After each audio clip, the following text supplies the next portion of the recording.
परशुराम आर्थिक विकास महामंडळ स्थापन न केल्याने लोकसभा निवडणुकीत ब्राह्मण समाज वेगळी भूमिका घेण्याच्या तयारीत.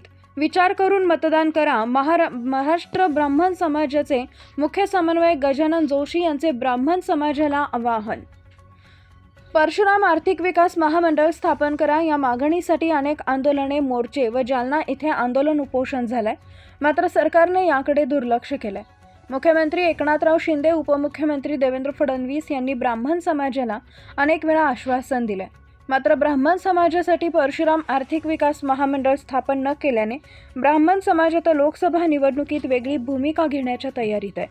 यावेळी महाराष्ट्र ब्राह्मण समाजाचे मुख्य समन्वयक गजानन जोशी यांनी बोलताना सांगितले, ह्या सरकारला आपण अनेक वेळा परशुराम आर्थिक विकास महामंडळ स्थापन करा अशी अनेक वेळा विनंती केली आहे. कोणताही पक्ष ब्राह्मण समाजाला गृहीत धरतो. मतदान करता वेळेस नक्कीच विचार करून मतदान करावं. ब्राह्मण समाज हा एखाद्या पक्षाच्या मागे उभा राहिलेला आहे. तसा विचार केला तर ब्राह्मण समाज हा एका पक्षाच्या मागे उभा आहे, तर त्या पक्षाने ब्राह्मण समाजाकडे दुर्लक्षित केलेलं आहे. परशुराम आर्थिक विकास महामंडळ आजपर्यंत कोणी दिलेलं नसलं तरी महाराष्ट्र ब्राह्मण समाजाच्या मुख्य समन्वयक गजानन जोशी यांनी आज दिनांक 22 एप्रिल रोजी सकाळी 10 वाजता रेल्वे स्थानक रोडवर बोलताना सांगितलंय. जय परशुराम.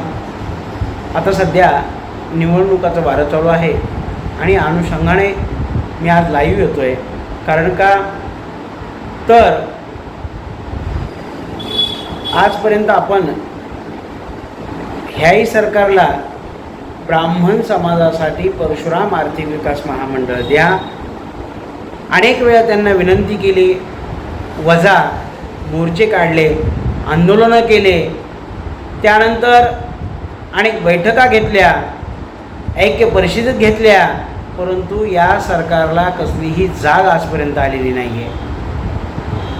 कोणताही पक्ष ब्राह्मण समाजाला गृहीत धरतो, परंतु कोणत्याही पक्षाने आजपर्यंत ब्राह्मण समाजाचा कसलाही विचार केलेला नाही. त्यामुळं ब्राह्मण समाजाला हात जोडून विनंती आहे की आपण मतदान करतेवेळेस नक्कीच सगळा विचार करून मतदान करावं. जे आपणास योग्य वाटेल त्यातच त्यांनाच आपण मतदान करावं, जेणेकरून ब्राह्मण समाजाला सहकार्य या ठिकाणी त्यांचं लाभावं.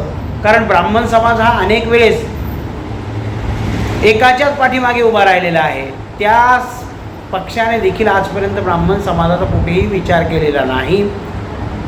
आणि तसं पाहायला गेलं तर अर्धा ब्राह्मण समाज हा अनेक पक्षांच्या मागे उभा आहे, अर्धा ब्राह्मण समाज हा काही पक्षांच्या मागे उभा आहे.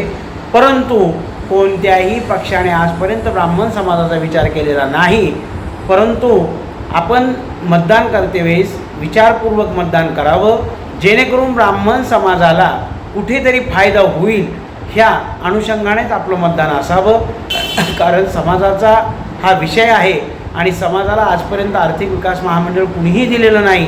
आम्ही अनेक वेळेस मोर्चे, आंदोलनं, त्यानंतर ढोल ताशे बजाव आंदोलन देखील केलेलं आहे, परंतु कोणत्याही समाजाने या ठिकाणी असं केलेलं नाही. ते ब्राह्मण समाजाने केलं आहे. कारण का तर ब्राह्मण समाज रस्त्यावर उतरू लागला, कारण त्याच्या हक्कासाठी त्याला उतरणं आहे.